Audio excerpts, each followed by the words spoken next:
Barbara Hodes at Diana T. Myers and Associates. Lee Howard, Diana T. Myers and Associates, will only be on minimally because she has laryngitis. So you heard her a little bit before, but she's not going to do a lot of talking this morning unless I need backup helper or she just absolutely has to say something. And Dave will be on helping out with the technical things. You are all silenced, and I will stop periodically to give you guys opportunities to talk. Welcome to the Pennsylvania Balance of State 2015 CoC Competition webinar. And we are going to be, this webinar is going to have 3 parts. 2 of them are going to be very brief, and then the third part is sort of the basis of this webinar. The first part is going to be highlights of the NOFA, just some background information so you understand the context for this year's application. Then we'll talk about our schedule within the Balance of State for projects and all of that, and then we'll get into the actual project application. I will stop a couple of times during the presentation and give you folks time to ask questions. There's a hand-raising function, I believe, and a chat function. You can choose it. If you do a chat and send in a question, we will see it, or Dave will read it to me, and we'll be able to respond to you. Okay, Dave's going to be on through the whole webinar. So anyway, we're going to begin with the highlights of the 2015 NOFA. This application is significantly different than it was back in 2013 when we did our last one. Each year I say it's significantly different. This year it truly, truly is. HUD is very, very clear about what their priorities are for this next application, I think, going into the future. They have fully adopted the 4 priorities of opening doors. In the past, opening doors was sort of a process, a document and a process from the U.S. Interagency Council on the Homeless that sort of had its own path, and the Continuum of Care application had its own path. Now, HUD has brought them 2 together, and the application is very much organized around ending chronic homelessness, ending veteran homelessness, ending family homelessness, and ending youth homelessness. And we have to talk about where we are on these, whether our numbers have gone up or down, and how we've done a good job of getting our numbers down, or why our numbers went up, what we're going to do about getting our numbers down. So getting the numbers down is going to have to be synced with any new projects that get submitted. So just sort of keep that in mind. We don't have these numbers in place yet. That's sort of the next thing we're going to have to work on. We have been busily getting ready for the webinar and understanding the NOFA, but we will have more and more details over the next week or so. The next priority is strategic resource allocation, and basically that is how are CoC and other funds being used to best meet those 4 priorities that came ahead of this. What are we doing to make sure we are ending homelessness, and in particular for these 4 populations, and how are our CoC resources doing this, how are our other resources doing this? And the last one is using a housing-first approach, which we'll talk about some more later on. But what HUD is saying now, it used to be just permanent supportive housing was supposed to use a housing-first approach. Now they're saying transitional housing and SSO all need to be looking at housing is the focus of everything we're doing, and our programs being barrier-free, that there not be restrictions on who can come into the programs. The program should be available to everyone who needs them and is eligible for them, and also that there not be impediments to people either entering a program or remaining in a program. Okay, the other major change, and most of you as renewal grantees are aware of the fact that we rank projects and we have Tier 1 and Tier 2. This year it looks a whole lot different. But also there's some different messaging going on. So let me just explain it to you. About 3 months ago, we had to tell HUD how much money we needed to renew every single project in both the East and the West. We've told them that through the grant inventory worksheet, and that determines a number called the annual renewal demand. Nationally, HUD has enough money to fund all renewals. However, what they're saying is we want strategic resource allocation. Therefore, what we're going to do is we will fund your first 85% of the dollars. Tier 1, 85% of the dollars in your continuum of care will be funded, essentially no questions asked, assuming that the projects are submitted appropriately and accurately. The next 15% is going to be competitive. And it's 15% of the annual renewal demand plus a permanent housing bonus, which is fairly large. It's 15% of your final pro rata need, and we'll get to that in a minute. So basically, there's money available in Tier 2. That money, however, is competitive. That means projects that go into Tier 2 are not necessarily going to get funded. And the scoring of Tier 2 is a 100-point scoring, of which 60 of the points are dependent on how we do in the global overall continuum of care application that used to, in the olden days, you knew it as Exhibit 1. That's where we answer questions about the governance structure and the HMIS and the point-in-time count and how we're doing on meeting various goals, how the ranking process is handled, how we're doing with coordinated entry, many, many, many, many, many questions, and that is scored from 1 to 200. Depending on how we score on that, we get anywhere from 0 to 60 points. That's the first 60 points out of that possible 100. Then projects are ranked in Tier 2. That's another 20 points of the scoring. Then there's 10 points associated with project type. So renewal and new permanent housing, renewal safe havens, HMIS, SSO only for coordinated entry, transitional housing that exclusively serve youth will get 10 points. So those are the priority types of projects within the ranking. The next type, transitional housing, gets 3, SSO 1. Then the fourth element to the scoring of a project is its commitment to policy priorities, in particular using a housing first, low barrier to entry process. So that is how projects will be ranked in Tier 2. It is extremely complicated. This is actually a simplified version of that process, and but this is the new rules that we're operating under. On the next slide, you'll see what these translate into in terms of numbers. So in Eastern PA CoC, we have over $11 million in annual renewal demand. So 85% of that is $9,500,000.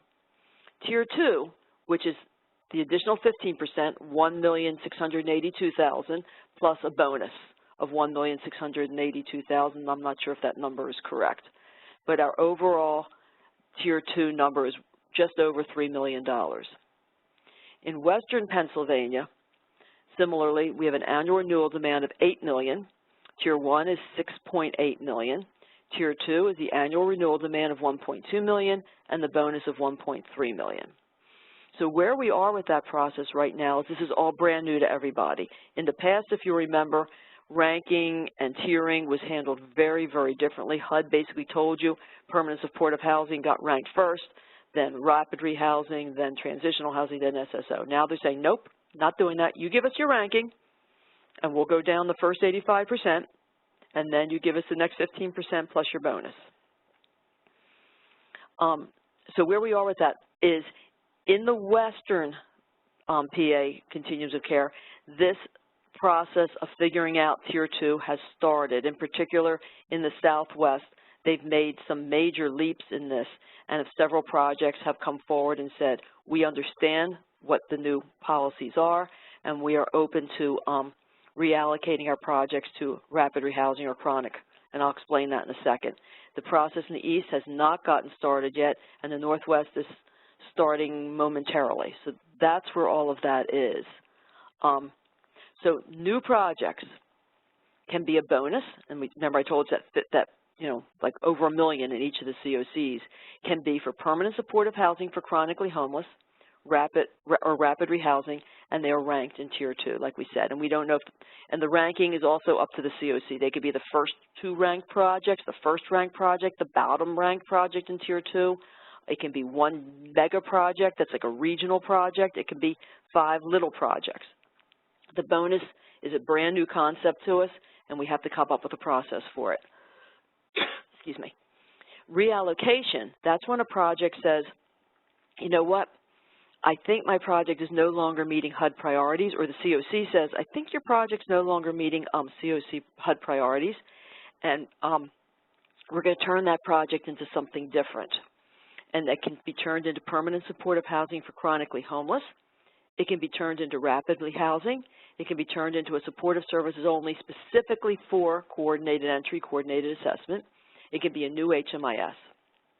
These reallocation projects can be put in Tier 1, which means it becomes part of the 85%, or it can be in Tier 2, part of that 15%. Okay, I'm going to go into, I think I'm going to stop there. Dave, can you unmute, or can you actually look at anyone who has their hands raised or any questions about this? Or I'll give you folks a chance to ask questions about this.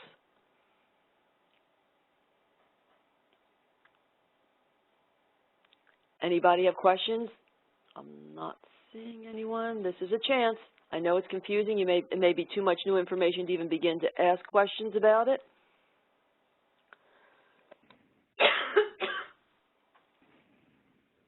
Okay, then we're going to continue. You'll have another chance to talk. Okay, let's talk about our renewal application process. But my slides aren't moving. Technology. Okay, there we go. There we go. All right, let's start with deadlines. We've been talking to you through pacoc@hotmail.com. On October 9th is your deadline number 1. You need to send your two documents to us. We're trying it a little differently this year. This is different. This is a change. In the past, we've had you tell us when you're on eSNAPs. We had you submit to eSNAPs, and we looked at your things on eSNAPs.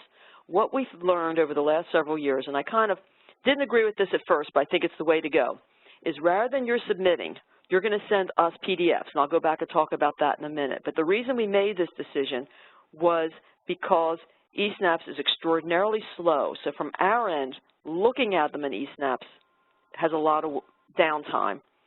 And also we ran into difficulties. We would release them back to you, and it could take 24, 48, many hours before you had it back to work on again, and it caused some crises towards the end of the application process. So we're doing it differently this time. So do not submit on eSNAPs. What you'll do for October 9th, you will send an email to pacoc@hotmail.com, and you'll have a PDF, and this is new, this first part is also new, a PDF of your completed applicant profile with current signed forms dated between July 1st, 2015 and November 20th, 2015. So in your case, July 1st and October 9th.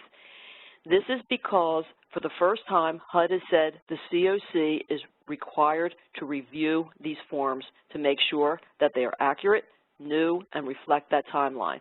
Apparently, a number of grantees, and I don't know if ours, but around the country, were submitting old, dated forms, not uploading new forms. We didn't look at your forms. We just went on good faith that you put the new forms in. And they couldn't enter into contracts with those groups until they got their new forms and all kinds of things. So they're saying, this time, you must have the right forms. And CoCs, you are responsible to make sure your grantees have the right forms. So therefore, we as the consultants of the CoC are going to look at your forms and make sure they're right. And so we want you to send a PDF of your completed applicant profile. When you create the PDF, it will include your forms. We also want a PDF of your completed project application, and we want it to be a complete project application. So that means if you have any of those red lines saying this formlet has things that are incomplete, we don't want to see that. Every little formlet needs to be filled in. You check the submission summary page to make sure all sections have been completed, and you should have that lit up line that says submit, but you're not going to do it. If that submit button is not lit up, that means you are not complete, and we want to see it complete. We want to see the application that you want HUD to see. When you email it to us, put in the subject line application with your project. Do one project per email. And it's going to be the project recipient name, that's your agency, and the project name. And then there'll be two attachments, the profile and the application. And again, you'll name them project recipient, profile, your project recipient, application, project recipient, project name. There's only one profile per grantee. So if you want to send the profile with the first email you send us, we'll look for it there. And you don't have to send it, if you have 5 projects, you don't have to send it to us 5 times. I just saw that now. There's a new instruction. Anyway, so this is our new way of doing things. You do not submit your application on eSNAPs yet. Okay? So next deadline, October 28th, that is our deadline. You'll receive a review back from our office with all the required corrections and possibly some budget modifications. Hopefully by then we will have all of the ranking done, the reallocation decisions made, and all of that. If your budget needs to be changed, we will tell you what spots in the application will have to change with it, and you will need to replace your HUD 2880 with one with the correct budget and a new signature. By November 13th, or within 5 working days of your receiving the review, whichever is sooner, you submit on eSNAPs. And that's when you'll be submitting your application to eSNAPs. We need to have these all in place. The application due date at HUD is November 20th. If we submit by the 19th at, I think, 8 o'clock, we get several bonus points for early submission. But there's also another deadline tucked in there that we have to put a copy of the application and all the projects on to the Pennsylvania CoC website even earlier than that. So starting November 13th, we are in full production mode. We do not want to be looking for any projects. It's for you to get them to us. We will be having to meet many, many, many deadlines by that moment. Okay, then there's always been an appeal process, but HUD is emphasizing the appeal process this year, probably because of this new tiering being so complicated and the sort of new standards for transparency. But if a CoC decides not to submit a project application to HUD for funding, and the project applicant feels they've been denied the right to participate in the planning process, that applicant can appeal to HUD and submit, quote, a solo application for funding. Appeals are not applicable in all circumstances. I sound like a commercial for some sort of medications, don't I? More information can be found in the NOFA, like read the small print in the NOFA. So anyway, this appeal process is much more detailed than it was in the past. So if you feel a need to submit an appeal, please read this carefully, but also work with your CoC and with us so we understand what your appeal is about before you just go off appealing to HUD. Okay, stopping there. Questions, hands ups. I'm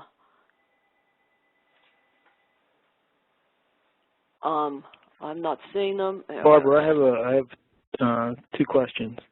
Am I seeing them? You're going to read them to me, or your question? I'll read them to you. Okay. Can a reallocation project add a small part of the bonus and add to the amount? Is the first question. I have to double check this, but I'm quite certain that a reallocation project is just that. It's a reallocation project. A bonus is a bonus, and they get put on the priority listing chart differently. So they are 2 different applications. And the bonus can only be in Tier 2. The reallocation can be in Tier 1, most likely won't be, but it can. Actually, we have an example of one that might be in Tier 1. But they are 2 different animals. And in fact, yeah, they're 2 different animals, unfortunately, because I know there's some desire for some projects to reallocate, but the amount is not quite enough to meet the needs of, let's say, going from transitional to rapid rehousing, and they need a little bit more to make the project whole. And we can't combine the two types. But I'm going to double check that. That's on my list of things to double check. Mm-hmm. Okay. And here's a follow-up question to that. Yeah. To that question is, can you do one of each and put them together as a merger at a later time? Most likely. Again, I can't speak to that because this bonus stuff is new, and sometimes things that come under bonuses have special rules. But in the past, we've had bonus, like chronic bonuses that later get merged with another project. So my best guess is yes, but we're talking, these grants that we're submitting now are not 2016 to 2017. So we're talking 2019 you can probably do this. But yeah, and hopefully we'll all still be doing this work and we can help each other with it. But yeah, in theory, I'm saying probably, but I can't be absolutely certain because we only know what the NOFA tells us. Are there any other questions?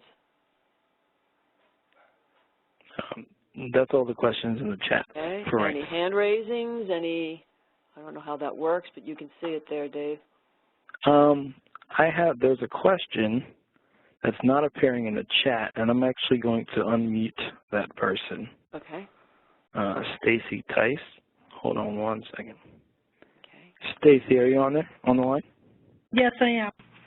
What is I'm the question? wondering if to update all of the forms, including the SFLL and the nonprofit and survey of the EEO, or just those two forms you mentioned? Oh, thank you, Stacy. That was kind of one of the things I was going to add on to my PowerPoint, and I didn't. Those are the two that they highlight, because those are the two that are signed and dated. I do a couple grant project applications for other clients, and I always take off the old ones and put them back on again, so that they have they'll have a 2015 date. So it shows that you messed with your applicant profile. So what Stacy's asking, do we have to do all the ones? Well, your nonprofit status won't change, but I take it off and put it back on, so it looks like it was edited in 2015. I don't think the lobbying form is dated. I think it's just signed. So I take it off and I put it on. And same with the 424. But if any more are dated besides the two that I mentioned, we need new ones. And I will follow up on that, okay? And if I've said this wrong, I will send another email out. And the other thing about the forms, one of them, and I forget which one it is, I think the 5700, the drug-free workplace one, is the link is not working right on eSnaps. So what we've done is we have all of the forms on the PennsylvaniaCoC.org website. We have links to all of them, so you can find them there. So does that help you, Stacy? It was hard to hear you, but I hope that got you what you wanted. I have her muted again. Sorry about that. Oh. We have another question from Okay. Diane. I'm going to go ahead and unmute her now. Okay. Hi. Hi. Sorry, I missed the beginning. What forms must we update? Like, I know sometimes they'll accept the old ones and stuff. Like, is there a list somewhere? They say update your forms. It's in this PowerPoint. The two that absolutely positively must be updated, and the two that we're going to check for updates, are the 2880. That's the one that has a budget in it and is signed and dated, and the other one is the drug-free workplace one. Okay. The lobbying one may or may not be dated, and I'm not even sure if it's signed. That's the one you just fill NA every place that the cursor will let you put an NA. You put it on there. And the nonprofit one, which they say is optional, I always put it on just because why not? It only takes a second. But again, my own personal way of doing it when I'm doing them for clients is I take them all off and put them all on again. That way everything shows a 2015 date. Okay. Thank you. Okay. Sure. Anything else? There's two more questions in the chat. Okay. One question is, when will we know if your project is not funded, and is there a date? Oh boy, when will you know your project is funded? That all goes back to the renewal ranking process. Could you tell me who asked that question? I don't know which COC. Joyce Doherty. Joyce Doherty. Joyce is in the East. The East process is being worked on now because we did the ranking quite early, and we did it through an HMIS generated ranking process. Now we have to go back and look at it in terms of this tiering. The West did theirs slightly differently, so they're working on theirs now because theirs was more of a manual process. So that's like the next thing Lee and I are going to have to work on. I'll probably start mid to late this week. Lee's looking at me. I'm looking at her. We're starting tomorrow, Lee said, in her very, very scratchy little voice. We're going to start tomorrow. So, Joyce, bear with us. I know it's agonizing to not know the status of your project, but that's where we are. And Joyce had one more question. Are the forms that we're making available different than what's available on HUD clips? That's where I got them from, I think.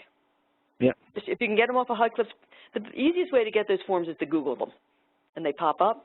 I just put them on. I had David put them on the Pennsylvania CoC website because every year I must get 10 to 20 emails. I can't find the form. I can't find the form. So I found a place to give you the form. So, yeah, so you can find them. Okay. Okay. Any other questions? That's it for now. Okay. Thank you. Onward. All right. On to the part that is specific to the application. Now we didn't go through every single page of the application. We went through places where we've historically got errors or where there's changes or where HUD is emphasizing that this part's got to be right, okay? So that's, but there's lots more questions in the application. So let's begin. Why can't, it doesn't always move. There we go. Okay. First thing is you got to find your application, okay? Okay, the first, it should have had these numbers. It's sort of, they're hard to see that these are all different points. But the first point is that you got an email from me, and Dave sent it through Wigio in the East, and HUD sent it directly to those of you who are registered for HUD Exchange, and now it's posted or will shortly be posted on the Pennsylvania CoC website, that eSnaps is not supported by all web browsers. And this is outrageous to me, but eSnaps is a canned program that doesn't change with time. It's like it's in a time warp. But all of our browsers have changed, and they've all changed in different ways and have different configurations and different rules about how they've changed. So someone at HUD went through every browser they could think of and gave instructions on how to make it work in some browser. I can tell you from personal experience, it does not work in Chrome. It does work in Explorer 11, Internet Explorer 11, but it comes up and says something about compatibility view. If you look at those instructions, it tells you how to set it up in compatibility view. It's not difficult. I could do it, and computering is not my strongest suit, and I did it all by myself. So you guys can do this, but if you have to work through your IT people in your offices, give them those instructions and tell them to make your browser work immediately. Anyway, and there's lots of technical reasons why some work, some don't, but the reality is that right now eSnaps only works in certain browsers. They're hoping to have those fixes to eSnaps over the next year, but for our competition right now, we have to get our browsers in place or switch whatever browser we use. That's a new instruction that we never had to talk about before. And then next thing is you log into eSnaps like you always do. This is the link for those of you who are new to eSnaps. It is, I was going to say something and I lost it. Many of you have your passwords, your ID and passwords saved. If you change browsers, you may not find them anymore. So I can't help you with that. That's something if you have can't figure out how to get into eSnaps anymore, it's not written down, the person who did it's on a cruise, whatever, you have to go through the HUD AAQ on the HUD Exchange website. That's not something our office can help you with. I get a lot of requests, can you get me into eSnaps? We cannot. That's outside of what we can do. HUD has put together full instructions for starting your renewal application, and they're provided in a document called Renewal Application Instructional Guide. And what it does is it basically if you turn it page by page, it's very boring, but if you follow page by page, you will get through every step of getting your application set up. It's not complicated, but I know I get rusty from year to year, like what's the first thing I'm supposed to do? Where do I click? What do I do? If you follow through on this, you just click along and your application will be up and ready for you. Okay, and again, Dave put that document, you can get it from the HUD Exchange, or Dave put it on, you go to the home page of PennsylvaniaCoC.org, and it says 20, and then there's on the front page, down towards the bottom on the right, you'll see the HUD's giant logo, and you click on that, and you click right below it, it says 2015 Project Application Resources, and that's where you'll find these instructions. You will have the opportunity to import most of your data from last year's application. Make sure, if you have multiple projects, make sure you pull from the correct one. It will bring up the correct year for you, so it won't bring up your applications from the past 5 years of eSnaps. It'll bring up your last renewal. If this is a first-time renewal, you can't import. But if you've renewed previously, it will give you the choice, and just make sure you pull from the right program so that the right one fills into the right one. Okay. All right, so let's start with the applicant profile. I'm going to beat this to death. Make sure all forms are replaced with current accurate ones. HUD has said out-of-date forms are a common reason for projects having conditions upon contracting which can delay contracting with HUD or give HUD cause to not renew a project. Words like HUD calls not to renew a project is why we're taking them seriously. This year, HUD is requiring the CoC to review the forms to make certain they're correct, in particular the 570 and the 2880. The dates are between July 1, 2015 November 20th, 2015. Links to these, link to the applicant profile instructional guide and the forms are posted on PennsylvaniaCoC.org, so you can find them there, or you can get used to going to the HUD Exchange website, whatever your preference is. Okay. In order to make changes, now, this is another one that comes up year after year. They're going to say, I can't, you're going to look at your applicant profile and it won't let you do a darn thing. That's because you submitted it as completed, but you can, at any time during the application process, you go to the submission summary page and you click on edit. When you click on edit, it opens up your applicant profile, and you can take forms off, put new forms on, and you can mess with it. The important thing is you must have everything. There must be something. There must be an attachment in each section for you to be able to complete it. So don't take things off till you have something new to put on. And then after you're all done, you click on complete again, because if you don't click on complete, when you go into your project, it'll have words like your applicant profile. They'll have words that don't sound like your applicant profile isn't finished. It's funny words. But if you always go back, if it doesn't let you access your project, always go back to your applicant profile and make sure you hit complete on it. Okay. Dave, can we just open it up for applicant profile questions before we go on? Any questions about applicant profile before I go on to the application itself? The questions about getting your project started and questions about your applicant profile. There's one question. Okay. Our project was changed from an SSO to a transitional housing project. Should I import the old data or start over? That is a good question. I think you import, and then there's a spot where it asks for project type, and you change it to you change it from SSO to transitional housing. However, I am not 100% sure that's a change it will let you make. I think you can, because I'm not 100% sure. What I would suggest you do is send that into AAQ. Mm-hmm. If it doesn't, was that Joyce by any chance? Yes. Joyce, if you want, at another time, like maybe tomorrow morning, let's go look at it together. I'll look at one of my projects and see if I can change the project type. Okay? Let me make a note to do that, and I'll let you know what I learned. Don't mess with it yet. I'll look at one that I work on, see if it lets me change the project type. Okay? She said okay. Okay. All right.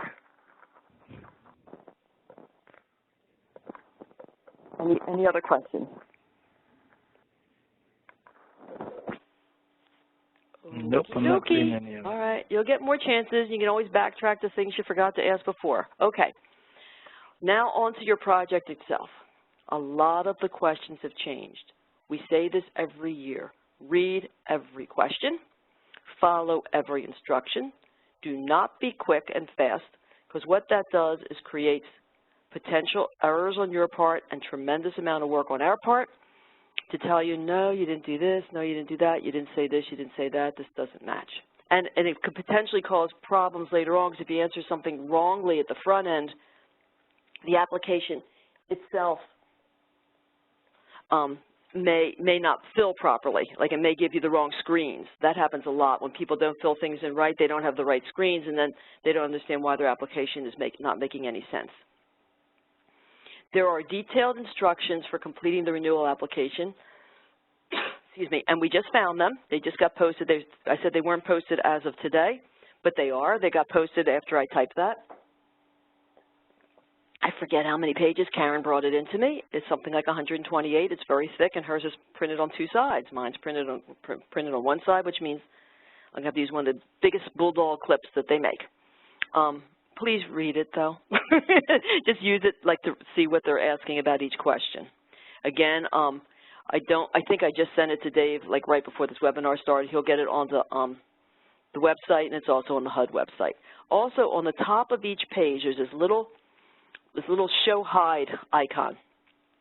You'll click on show. That shows you what all of the instructions are for that page.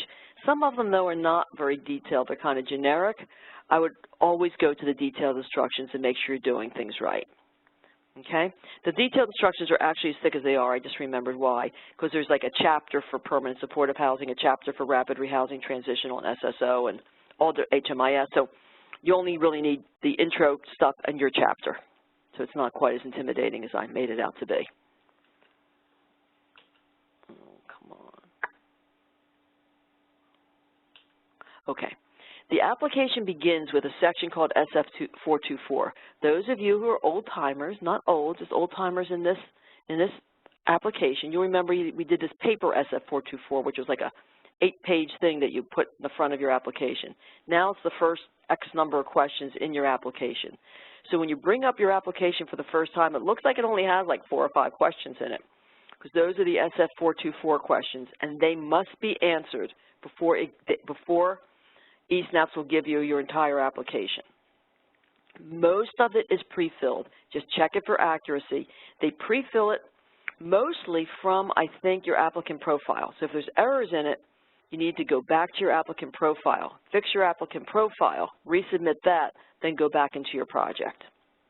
Because there are lots of sections that can't be typed. The ones that you need to fill in are marked with a star. I think I found them all, but I may not have.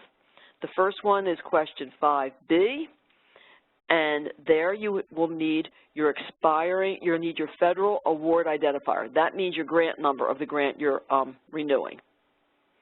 And that you can find on the GIW. GIWs were sent to you a while ago. David also has it uploaded onto the Pennsylvania CoC website. Then you need to answer questions 17A and B. That is the start and end date of your new grant. It runs from 2016 to 2017, so the first month will be the same month as your old one, but the starting date will be 2016, similarly the ending date 2017. Then at the very end, and this one always stumps everybody. They say, but I get these calls, but I did everything I was supposed to, my application's still not there. Or I'm done, it's only 4 questions this year. Like, no, there's a question all the way to the end. It's 1F. And that's where you or your executive director, whoever's allowed to say it, says, I agree, this is all accurate and correct. You click that I agree, you click save, and lo and behold, your application will appear. Okay. There's the application pretty much opens with a brand new section that's called recipient performance. And these are interesting questions. And these will actually, I'm not 100% sure, but we may need to be reporting on these in the Exhibit 1. And this is stuff that the CoC is going to look at in terms of ranking, if not this, they've looked at it this year, but more so next year, now that we know that there's a place that this is all collected. And the questions are, do you have timely APR submissions? So if you were ever late on your APR this year, you need to say that. If you've had any HUD monitoring findings, I think in the last 2 to 3 years, I forget how many years it says, maybe 3, you need to indicate that. Are you drawing down quarterly? If you're drawing down less than quarterly, you need to indicate that.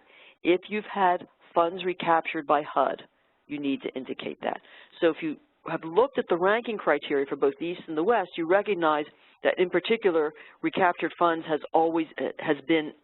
is one of the ranking criteria that are looked at. Okay, so this is new. I think it's good that they're doing it. COCs are required to be monitoring this stuff. So here's a place where it gets started. So I think that's great. The next section we're looking at is 3A project detail. As you know, our COCs have merged.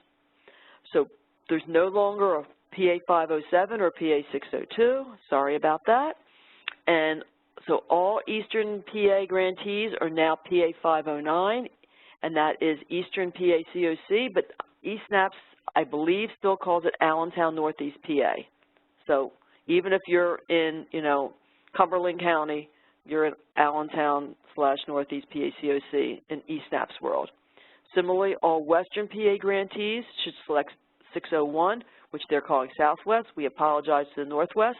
It is Western PA CoC.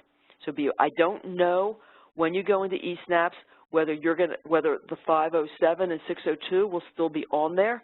If they are, you must switch it to 509 or 601. Okay, then there's the project description. This is the narrative that you write about your project. please look at what must be included in the project description. We sometimes get a one-sentence project description. In our review, we write back and say, please follow all the details that are in the instructions, both in the show and hide and in the the instructional guide. This is really important. This is like on the debriefing webinar, this is one of the things they harp on, is that if you don't describe the project properly, they have no way of knowing what you're doing. And you have to hit all the points that are asked. We will review it, but it's a time-consuming review because we have to read all of it and say you missed this, you have that, you have to do this. Then all the words you say need to match all the things you checked off in your application. And we listed the 4 that we think are the most crucial. That whatever subpopulations you're targeting, they should appear the same in 5B. Services that you talk about should be in 4A. The performance measures that you're putting in their narrative should match 6A. And the number of units and the housing type and the number of households should also match 4B and 5A. Everything needs to match. It needs to be a consistent application, sort of rule number 1 of grant writing. Okay, 3B, project description. Does your project participate in a CoC coordinated entry process? Your response this year will be no. And then they'll come up and explain to you why your project doesn't participate in a CoC coordinated entry. And the words that we're giving you are the coordinated entry process is still being developed and is not started yet. And that's the same for the East and the West. Both CoCs are actively working on their coordinated entry, but they are not working yet, which means you are not participating. It doesn't mean you won't participate. We're certain that you will participate, but for now, we have to answer no to that question. Okay, more project description. There is a new question, and it's the Housing First question. There's a series of questions relating to the extent to which your program has low barriers to entry, that's question 4B, ensures that participants are not terminated from the program for particular reasons, 4C, and operates according to a Housing First model, 4D. The definition of low barriers in Housing First model is provided on the 2015 project application resources page. What we did was we took an excerpt of the NOFA, which describes these concepts. These questions are really important. You must answer them accurately. You must answer them honestly. The overall percentage of projects with low barrier and Housing First projects will be a scoring element for the Continuum of Care application. So if you are not currently operating according to Housing First and you want to start, you can answer them yes, but that means you have to start. Okay? These are also part of the Tier 2 points. 10 points worth of Tier 2 relate to these. They will be you will be held to these. If you say you're going to operate in a Housing First model and you don't, then your project will be out of compliance. This will be part of HUD monitoring. Okay. Okay. Question 4: housing type and location. Actually, I think I want to stop here for a second. I think this is probably a good question spot. Any questions so far? Because this is mostly the new stuff I've covered. The rest of the stuff is more a recap of the old stuff. So what are the particular reasons for which they cannot be terminated? You know what? Oh, no, will you the question was, what are reasons why people can't be terminated? Can you get me get an Exhibit 2 out, and I'll look at it. They actually list them in the application. You have yours right there? I'm not at my desk. I'm at Lee's desk. To do with non-compliance. I'd like to read it. Okay.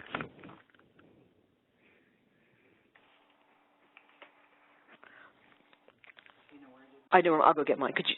I'll be back in 1 second. I apologize. I'm going to go get mine, and I'll be right back. Hi, all. This is Lee. I'm grabbing the phone in Barbara's absence. I just want to add something about the Housing First. 2013 was the first year that the Housing First question appeared, and folks had a lot of questions about what it means to them to implement Housing First. And one of the questions that we got from folks all over the state was really about the fact that they get their referrals from another organization. So they may be a housing provider, homeless service provider, and they're getting referrals, for example, from the county mental health. The reason I'm bringing this up is to say that if you are, in fact, committing to a housing first approach, the intent there is that you will work with your referral source. So in the example I just gave, that would be the mental health organization to also implement that housing first approach. It's not just about that everybody who's weeded before they get to you or screened before they get to you, you accept. It's making sure that your referral agency or your referral source is also not screening out. I realize that some of those issues will be worked out through the implementation of coordinated assessment, but until then, I wanted to make that point because it always is a source of a lot of questions for folks. And now back to Barbara. Okay, I'm back. I have my application in front of me. The question specifically, and also in the NOFA, when you read the explanation of Housing First, they say if your program is, especially a substance abuse recovery program, and maintaining a sober environment is critical to the model of your program, that is acceptable. Here's what the question is. Does the project ensure that participants are not screened out based on the following items? And it's a checkbox. Having too little or no income, active or history of substance abuse, having a criminal record with exceptions for state-mandated restrictions, history of domestic violence, for example, lack of protective order, period of separation from abuser or law enforcement involvement, or none of the above. Then the next question is, does the project ensure that participants are not terminated from the program for the following reasons? And you can't, and so the first one is failure to participate in supportive services, failure to make progress on a service plan, loss of income or failure to improve income, being a victim of domestic violence, any other activity not covered in a lease agreement typically found in the project's geographic area. So that's the checklist they put in the application itself.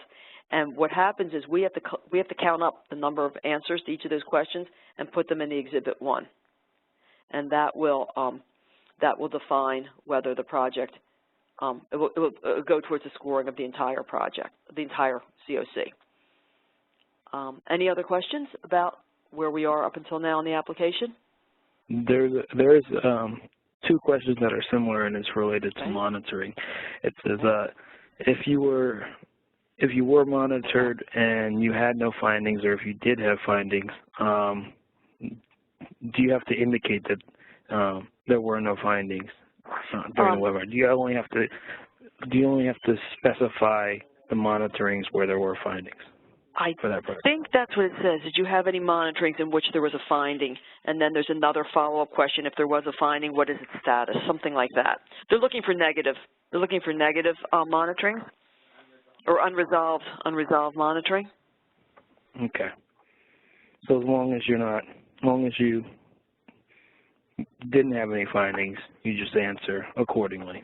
Yeah, it's a lot of the application is check boxes, so it'll be pretty obvious. Yeah. And just read the instructions carefully and see how it relates to what your situation is. But again, that's all the questions. Okay, onward. Get rid of this. All right, housing type and location. Okay, this is a question that's been in the application forever and ever and ever, and it's always caused problems forever and ever and ever. Housing type and location. The number of units in bed reported should correspond to the number of households and persons served through the program when at full capacity. It should be a point-in-time number, not the number anticipated over the grant year. So if you're doing transitional housing and you have money for 10 units, but you really serve 20 people, the answer for the number of households, the number of units is 10. It should be consistent with your 2014 application and your technical submission unless there is an amendment. And this is the basis of your next grant agreement. It should be consistent with your 3B project description. It should be consistent with number 7, your grant request, if you have like a number of units under rental assistance. The total dedicated chronic beds. This is only relevant to PSH projects, and I think it only comes up on a PSH project application, but it may come up on other ones, it's not relevant. The number of beds or units designated for chronically homeless must be consistent with the number that you initially applied for and that was reported on the 2015 HIC. what we did was we pulled the projects with chronic beds off of the HIC and made a separate file, and it's on the PennsylvaniaCoC.org website. So you can find what we have in the HIC for you, and if you see a discrepancy, please let us know. Otherwise, please respond to match that number. Oops, okay. Housing type and location for PSH only, chronic prioritization. This, again, they've asked us for the last couple of years, and for the last couple of years, the wording has been horrendous and required significant interpretation. This year, they got it clear, we think. We haven't tested it yet, but the questions look more intelligent than they have in the past. So question 3A is, how many of the total beds entered into 2B beds are dedicated to chronically homeless? So you fill in the number of chronic beds. It must be consistent with the chart 4B and must match the HIC.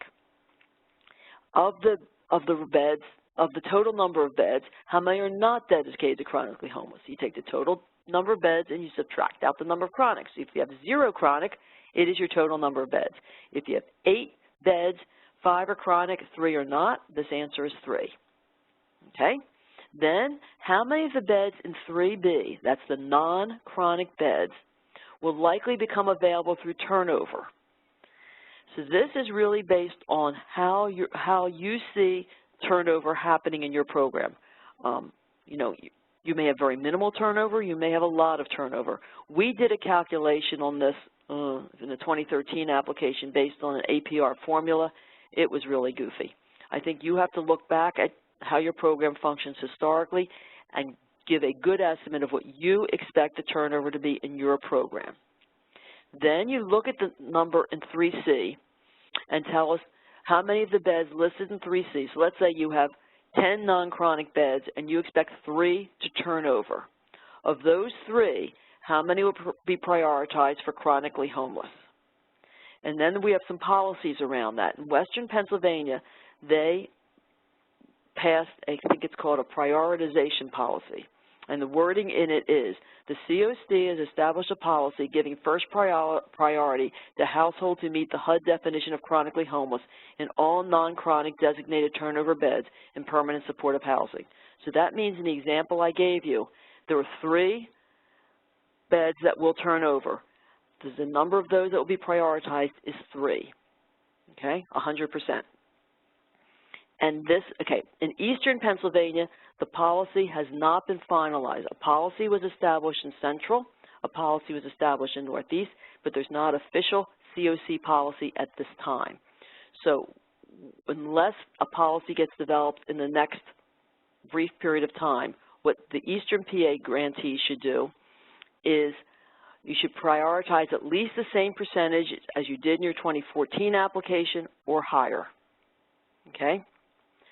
This information, the COC must report on this response on a chart in the COC portion of the submission. So that means we have to collect this and tell HUD what % of non-chronic beds will be prioritized.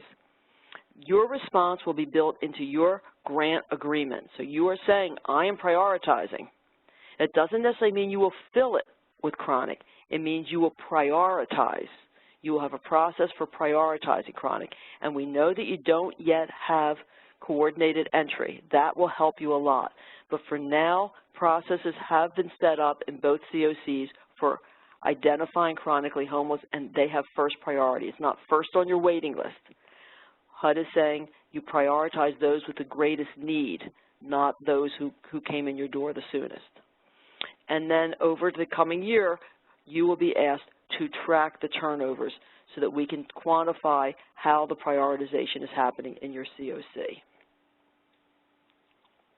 Okay.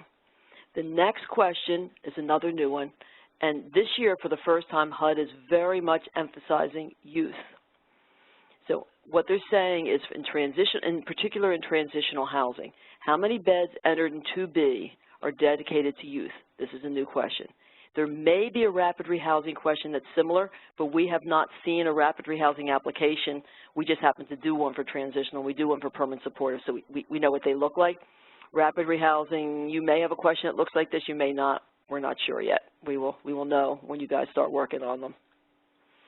The HMIS data quality question vanished. It is not in this year's application. We have to submit overall how the CoC's data quality is. Dave's working on that for both CoCs as a global thing, but you as a project grantee no longer have to run that HMIS data quality chart. So there you go. There's a bye for you. Okay, the next section that we're going to look at is 5C, outreach for participants. And we tried to summarize it, but we're also, and is the chart ready? Is the chart? Okay.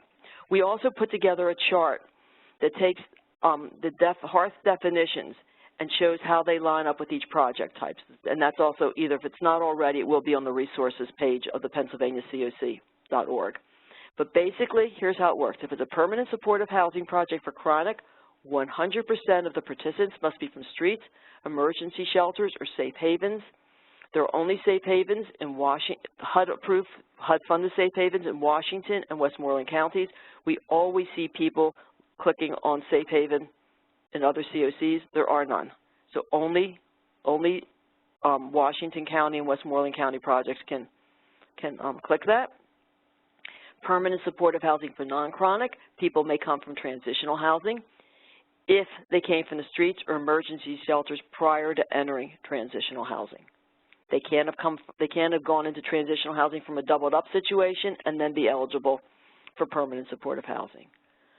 Rapid rehousing, 100% from the streets or emergency shelter, and that may be wrong. It's if you got funded in 2013, it's limited to those two. If you got funded in 2014, Okay. If your rapid rehousing project was funded in 2013, 100% must be from the streets or emergency shelter.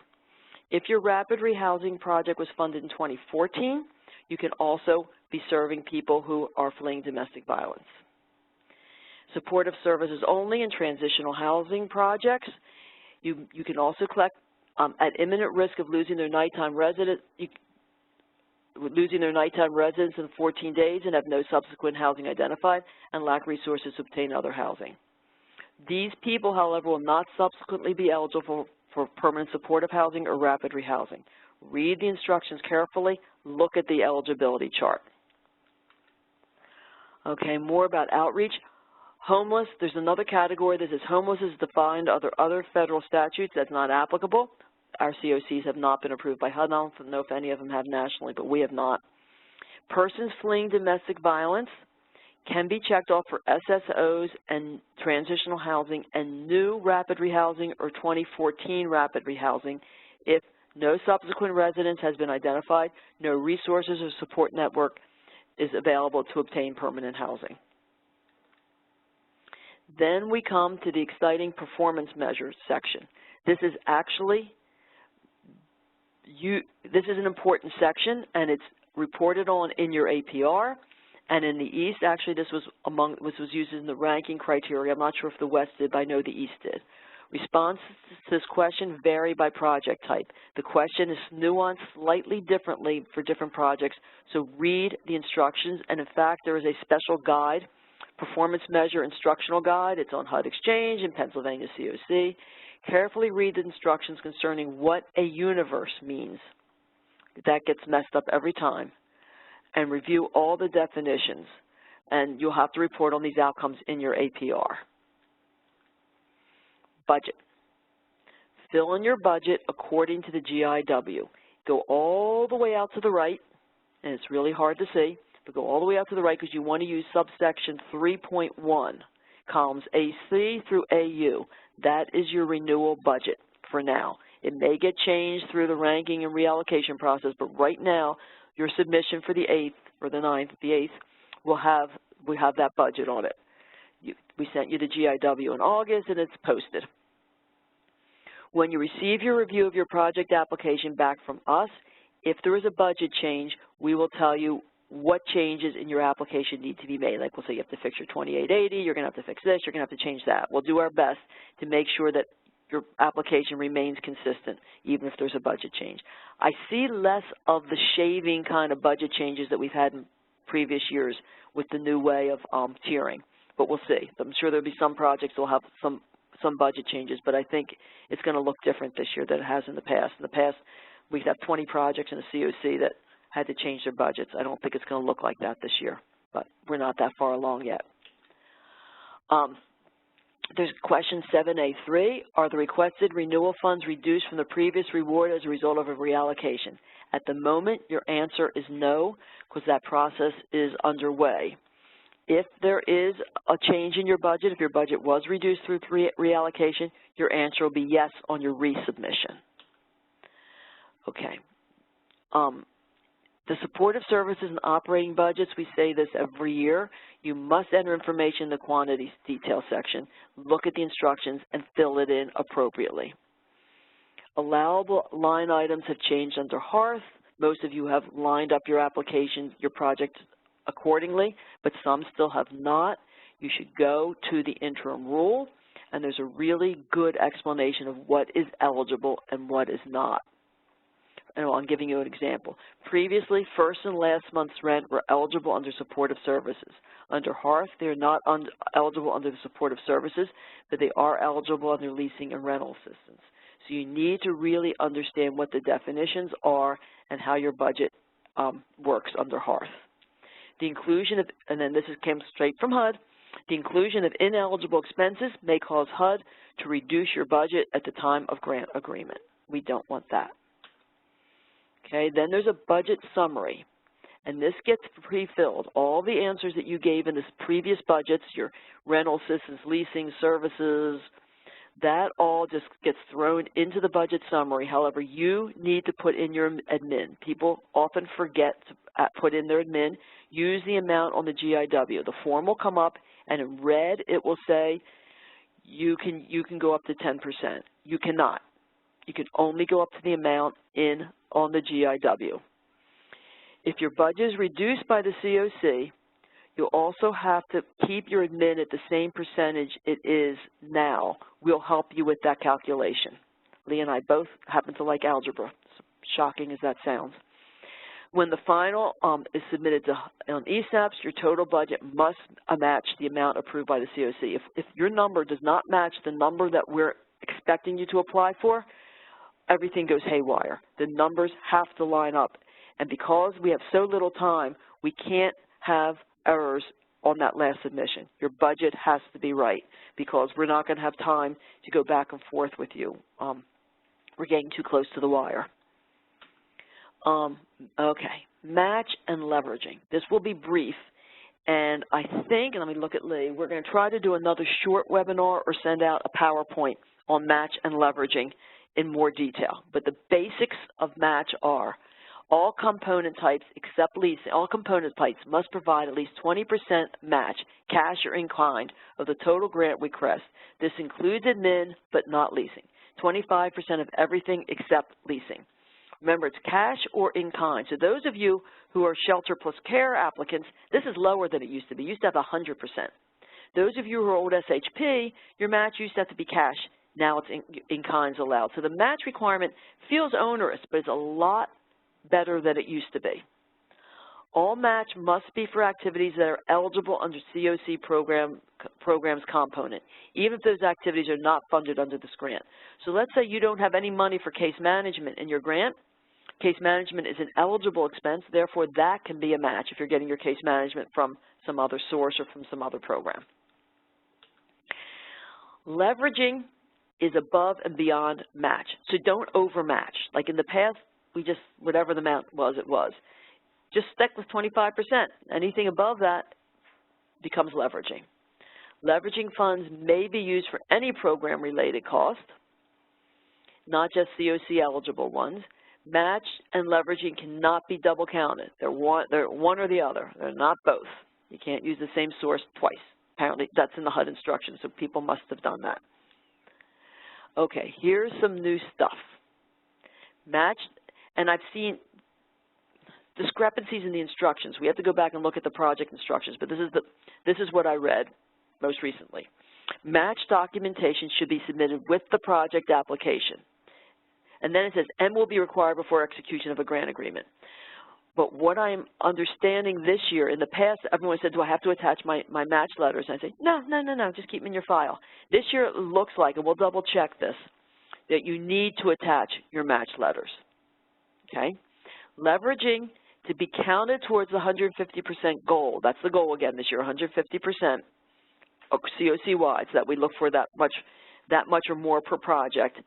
The commitment letters must be submitted with the project application. So that means the leveraging letters are not mandatory, but in order for us to get the point for leveraging, they all have to be attached. Now this year, leveraging is not as high a scoring component as it was in the past. But since we've always done well on that, let's keep trying. So the goal is 150%, and that gets us a point on this Exhibit 1. And as you know, points on the Exhibit 1 impact points in Tier 2. Letters of commitment for match and leveraging must be dated no earlier than 60 days before the application deadline as established in the NOFA. So we're saying September 21, 2015 to November 20, 2015. The letters need to be on, I didn't put this, they need to be on letterhead. They need to include the value of resources to be provided, specific date the resources will be available, grant name and fiscal year to which the resources will be contributed. So remember, these go to your 16-17 application date. So make sure your sources know that it's the fund the project that runs from 16 to 17, the time period during which the resources will be available, activities to be funded. The MOUs for in-kind resources are not required at this time. They're required for contracting. That is it. So back to questions. Do we have any more questions, Dave, or is everyone like falling asleep? Barbara, there was a question in the chat that said, what is the definition of chronic? And I just, I posted the link for the HUD exchange where they can find the resources around chronic homelessness. Would you mind putting that on our website too, Dave? Just never hurts to have it more than once. We're going to put in the PowerPoint. Nah, people know that now. But no, that's good. I'm glad someone asked. And it's more around just making sure it hasn't changed recently. It hasn't. No, chronic is chronic is chronic. The change happened a few years ago. At one time, it was just singles. Now it's singles and families, with the adult being the person who has those disabilities and criteria. I'm glad someone asked it, so we have no confusion. Thank you. Yeah, and then it was just around the new question in 2A where it's the person said, I'm referring to a transitional housing project. Okay. And the question is? It just says I'm referring to a transitional housing project, the new question 2A. Oh. Let me look at question. I'm going back and looking at what question 2A is. Question 2A. I'm not seeing question 2A. Oh, project detail question. I'm sorry, I don't know which question they're asking about. Could the person talk to us? Yeah, hold on one second.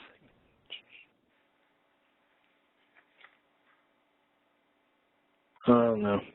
They don't have a microphone. Their audio is not active. But I do have a question around match. Well, anyway, whoever that question is, if you want to send it to pacoc@hotmail.com, we'll answer it that way. Sorry. Okay. And Lee has a comment, and you have a question. So you'll go on, Dave. William Leach has a question. It's if service match is being used, we need to attach letters. Does it need to be in MOU form or application? It does not have. Okay, go on. There's more. Go on. Yeah.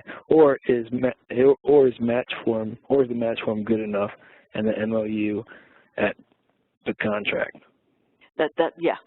The letter now, the traditional leveraging letter now, MOU at contracting. That's how I understand it. When I read the detailed instructions, if it says something different, we'll get that out to you. But that's what it looks like from reading the application itself and the NOFA. Okay.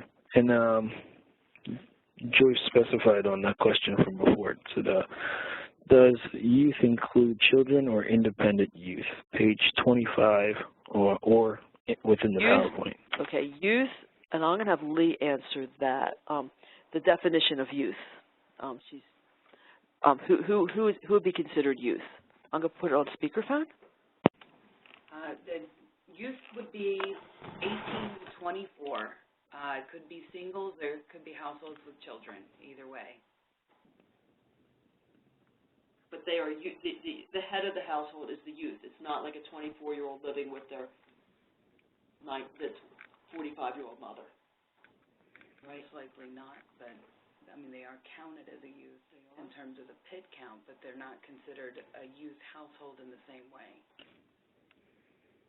They wouldn't be eligible for a youth-dedicated program. That's what we're asking about. Because that program would be specifically serving the target population is the actual youth versus the child of someone when the child is a youth. Thank you. And Lee has another clarification about chronic.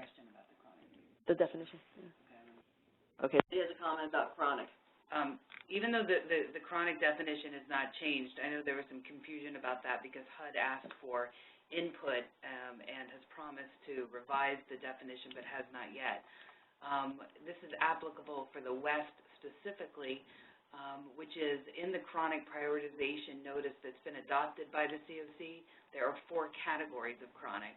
And so while the definition is not different, there are different categories of chronic that are to be prioritized in terms of turnover beds, including looking at things like the vulnerability of the household, the length of time homeless, and the number of episodes the household has experienced over a specific amount of time.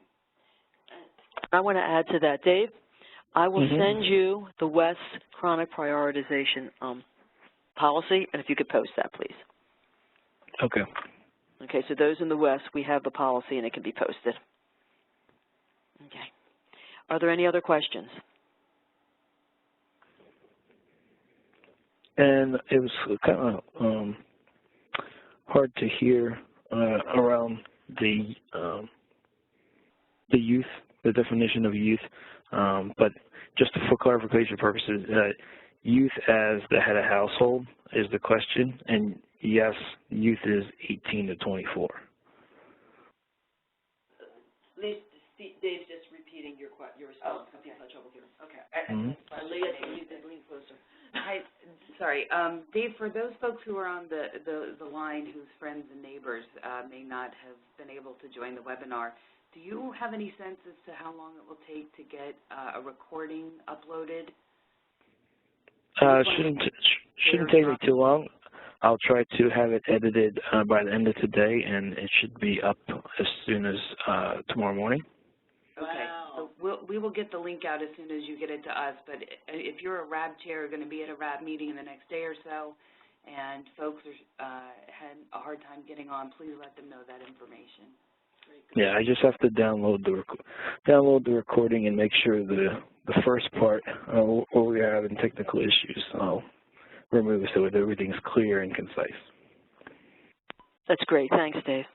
And everybody sort of check in the PennsylvaniaCoC.org website. We're going to really use that. It's a wonderful resource. I'm so glad DCED put it together.